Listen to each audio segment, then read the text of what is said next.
Pasay kibisa, lekang so skiri, skiri, skiri, skiri, skiri.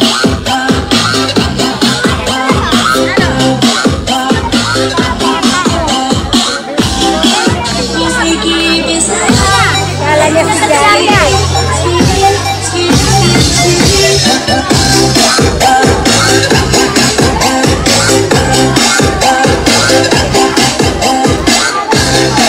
Pasay kibisa, lekang so skiri, skiri, skiri, skiri, skiri.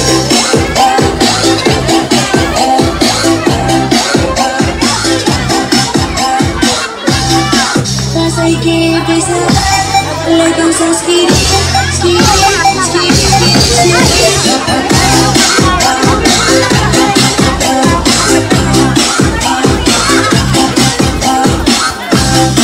Pasay kibisa, lekang so skiri, skiri, skiri, skiri, skiri. Hindi alam nila sa likod. Hoy, Nice! Nice, labas mo na tayo. Kaya maraming salamat sa gift. At di naman po para po bumati sa inyo. Ito po ay ang ina ng Barangay San Juan na kung saan kailangan po natin sa ating bayan. Hi! Hi! Hi! Hello!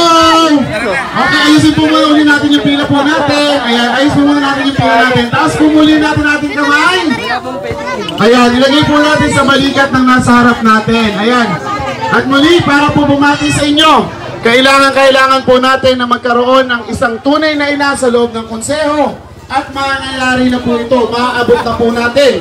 Palakpakan po natin, Ma'am si Helen Gatapia Valera.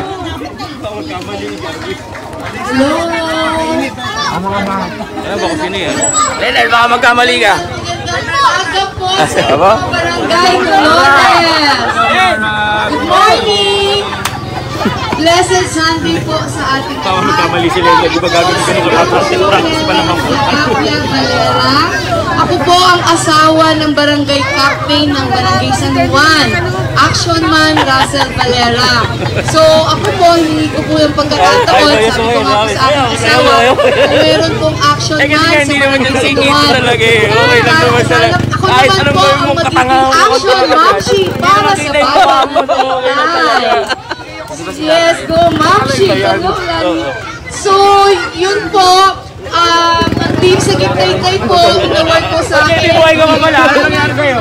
Mamatay ka na saglit ah. Ang social services. So ano po ibig sabihin ng social services? Ako po ang hahawak nanay email. Okay, so mahawakan ko po ang mga senior citizen. Ako po ang mag-i-spoil sa senior citizen. Ang unang pag-spoil po, wala na pong pilas pupunta sa SM at Walter Mart. Yung pong inyong social pension and cash gift. Gagawin na po natin GCash. Hindi na po pipila at kung pwede po, gawin na rin po namin house to house po ang inyong pension. Number 2 naman po, regarding PWD, meron po ba kayong kamag-anak na PWD? Sabi po ni Mayor Alan Vice Pia Cabral, magkakaroon din po ng cash gift ang PWD. Yay! Opo. Another one. Sino naman po dito ang mga solo parent? Ang dami. So, another good news po, sabi po ni Mayor Alan and Vice Pia, Ma'am Shido. magkakaroon din po ng cash gift ang solo parent. So sa ating na mga mamshis, ang kabuhayan po, livelihood program po para sa mga kababaihan.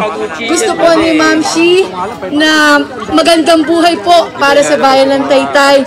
Kailangan lang po natin ang love and unity para po sa pag-unlad ng ating bayan ng Taytay. Kailangan natin ng pagmamahalan, pagkakaisa po. Magandang buhay po para sa bayan ng Taytay. Ma'am si Helen Gatapia Valera, number 21. Magandang buhay at your service. Thank you po. Ayan, maraming salamat, Konsehal Ma'am si Helen Gatapia Valera, na talagang kailangan po ng ating bayan na magkaroon ng isang tunay na ina na may malasakit sa loob ng sanggunian. At para po bumati sa inyo ngayong umaga, ito po ay ang babaeng tinanggalan ng karapatan na magserbisyo sa ating bayan at ang babaeng tinanggalan ng staff para hindi makapagsilbi sa atin. Para po bumati ngayong umaga ang magiging Vice Mayor ng ating bayan, Vice Mayor Pia Cabral.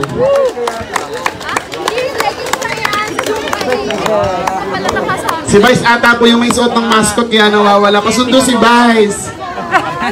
Muli po ang ating pong Vice Mayor Pia Cabral. Ayan, hi! Hello! Ayan, okay pa po kayo dito sa may gitna? Ayan, muli po ang ating pong magiging Vice Mayor Pia Cabral. Maraming salamat po kay Andeng. Magandang umaga po sa inyo pong lahat. Parang naiinip na kayo Sino po ba dito ang mga senior citizen? Sino po dito ang mga buntis? Sino po dito ang magpapabuntis pa lang? Di ba may pila po tayo para sa mga PWD, mga senior citizen at mga buntis para po dito po sa kaliwa ko. Para po hindi po kayo mahirapan. Galing po ako sa likod kanina. Marami pong mga may buntis po doon. Baka pwede bigyan po natin ng daan dito. Priority po sila. Ayan. So magandang umaga po sa inyo pong lahat. Ako po si Pia Cabral. May kasabihan po na ang mga tiga-Taytay, mintres na nakatayo, nakabilad, na matagal, lalong gumaganda at pumupogi. Kaya hahabaan ko pa ang aking mensahe ngayong umaga. Joke lang. Yung iba po dito, marami na po akong nakasama, matagal na. At sa mga hindi pa po nakakakilala sa akin, ako po si Pia Cabral. Nagsimula po tayong SK Chairman sa aming pong barangay noong taong 2010. Halos isang dekada at 2 taon na po tayong naglilingkod sa ating pong pamahalang bayan at sa ating pong mga kababayan, Taytayenyos. Tinulungan niyo po ako maging konsehal noong taong 2013 at ngayong taon po. Nagpapasalamat po ako sa ating Panginoon at sa inyo pong lahat dahil nakatatlong termino na po tayo bilang konsehal ng ating bayan at graduate na po tayo bilang konsehal po para po sa inyong lahat ito. Pero sabi po sa batas, kapag nakatatlong termino na po ay hindi na po ba pwedeng umulit-ulit. Kaya last year po, kasama po ng ating pong pamilya sa Giptaytay, tayo po ay nagpasya na mag-file bilang Vice Mayor po sa ating pong bayan ng Taytay. Ako po marunong po akong umintindi. Tayo po ay biktima ng pamumulitika dito po sa ating bayan. At normal po siguro yon dahil syempre kapag kalaban ka o hindi ka kasama ng administrasyon, tayo po ay tinaguriang Exempt 1. Kapag kalabang ka sa politika, nandyan yung pagtatanggal ng pondo sa'yo, tinanggal ka ng opisina sa munisipyo, tinanggal din po yung committee natin ng education para sa mga kabataan, tinanggal po tayo ng staff din sa ating pong pamahalang bayan para hindi po tayo makakilos at makapagserbisyo. At dahil Exempt 1 tayo, kakaiba tayo, tinatanggalan din tayo ng billboard sa Tikling. Pero okay lang po yun. Sa lahat po ng mga ginawa po nila sa atin na hindi po ito naging hadlang para po tayo po ay tumulong at magserbisyo sa ating pong mga kababayan, lalo na po nung panahon ng pandemya. Naniniwala po ako na ang totoong laban po, hindi po sa loob ng opisina. Gusto natin yung totoong laban.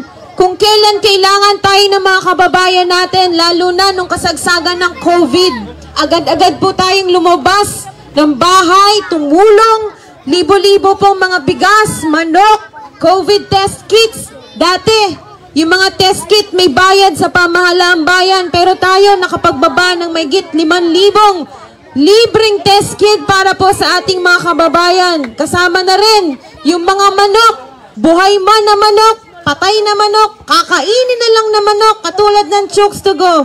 Binibigay natin buong-buo sa ating mga kababayan. Hindi po lahat ito naging hadlang sa akin kahit po tinanggalan po tayo ng karapatan sa loob po ng munisipyo dahil tayo po hindi mayaman sa salapi. Mayaman po tayo sa kaibigan. Lalo na sa nasyonal, sa tulong po ng ating Pangulong Rodrigo Roa Duterte, sa mga kaibigan nating senator, sa mga kaibigan natin sa mga pribadong kumpanya katulad ng SM, Pure Gold, binibigyan po tayo ng mga biyaya para po ibigay sa ating pong mga kababayan. Sa inyo pong lahat, alam ko pong marami pong naapektuhan ng pandemya at hindi pa po ito tapos. Dahil sa Sagip Taytay, gusto po natin nagkakaisa ating pong mga kababayan. Dito po sa Sagip Taytay, nandito na yung kulay ng asul, ng orange, ng dilaw, ng ano pa, ng green. Ang lakas po ng puwersa ng Sagip Taytay ngayon dahil gusto natin mas maging maganda ang ating pong bayan. Isang kulay na lang po ang hindi namin kasapi. Kaya sana sagipin natin sila dahil gusto natin ayus ng sistema ng ating pamahalaang bayan. Muli, ako po si Pia Cabral. At isa po sa atin pong pinagmamalaki na naiwanan ng legacy sa ating mga kababayan ay ang pag-aayos ng ating scholarship program. Hindi lang po para sa matatalino, kundi para sa mga kapuspalad nating mga kabataan na sinimulan ko po noong taong 2013 pa at ipagpapatuloy ng ating pong grupo sa Sagip Taytay sa pangunguna po ng papracticing ko muna bago bawal pa po mangampanya. Sa pangunguna po ng ating susunod na magiging Mayor, Mayor Alan De Leon. Nasimulan na rin po natin na makapagtayo ng ating Taytay Sports Complex, kundi po dahil sa ating resolusyon na inihain at naipasa sa loob ng Sangguniang Bayan. Tayo rin po ang personal na nagpapirma sa ating pong Pangulong Rodrigo Roa Duterte sa tulong po ni Senator Bongo. Ngayong taon, mahigit kalahating bilyon na pondo galing sa nasyonal ni Singkong Duleng. Walang inilabas sa ating pamahalaang bayan. Ngayong taon, magagamit na ang Taytay Sports Complex. Isa pa po sa pangarap ng Sagip Taytay dahil nakita natin posibleng maglagay pa at magdagdag ng mga malalaki pang pagawain. Dating old dam site o basurahan yung Taytay Sports Complex ngayon. Kaya ngayon, madadagdagan pa ng additional na sementeryo para po sa ating mga kababayan. Dahil sa bayan, wala na pong paglilibingan. Bawal pa po kayong mangmatay. Dahil wala pong lalagyan ng inyong mga katawan pag kayo po ay namatay. Kaya ito po yung isa sa programa ng Sagip Taytay. Totoo po ito na nakaplano po sa atin sa tulong po ng ating architect na iguhit na po niya ang ating susunod na magiging sementeryo. Dadagdagan pa po natin ang ating mga state colleges and universities na pampubliko dahil ibang mga kabataan pupunta pa ng Maynila, Quezon City. Nagpapamasahe pa ng mahal para makapag-aral. Gayun din po, dagdagan pa natin at suportahan pa natin maigi ang ating garments industry sa pamamagitan ng pagdagdag ng ating trade center. At syempre, gusto natin madagdagan din ang ating ospital. Pero nagpapasalamat pa rin po tayo sa ating Governor Nini Inares dahil naglagay na rin siya ng ating pong mas malaki pang ospital dito sa bayan. Pero tayo po sa Sagip Taytay, gusto pa natin ng isa pa dahil yung mga kababayan natin pupunta pa ng Angono at Cainta para magpa-hospital. Kaya gusto natin may sarili pa tayong General Hospital na mas malaki para sa bawat isang mga kababayan nating Taytayenyos. Alam po nating naging mulat na po ang ating pong mga isipan at yung iyak ng mga kababayan natin. Sa araw-araw po na amin po iniikot, alam natin ang iyak ng mga kababayan natin na gusto natin ng pagbabago. Kaya sana po masubukan po ang Sagip Taytay at hindi po namin kayo papaasahin.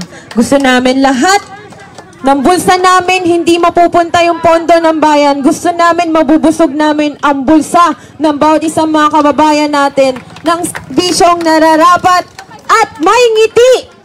Napakapalad ng Dolores. Dati yung barangay captain. Darating ang panahon sa July, doon na tayo sa munisipyo dahil ang mayor natin, taga Barangay Dolores na. Maraming salamat po. Muli ako po si Pia Cabral ang nagsasabing pangaral ni Cabral, mamuhay ng marangal at nawa ang dangal at tiwala ng ating mga kababayan ay muli po nating maibalik sa mga mamumuno sa ating bayan ng Taytay. Mabuhay po ang bawat isa at mahal ko po kayong lahat. Thank you.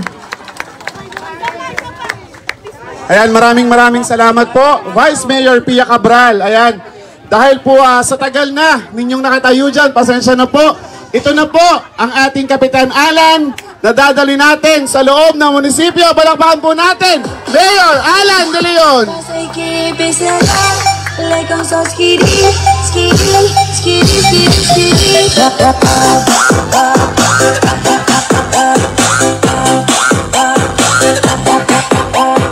Mascot ka. Kamukha ko talaga eh. Wala akong magagawa dyan eh. Hi! Hello! Pumalakpak lahat ng mayayaman! Aba, mayaman talaga tayo. Amen po ba?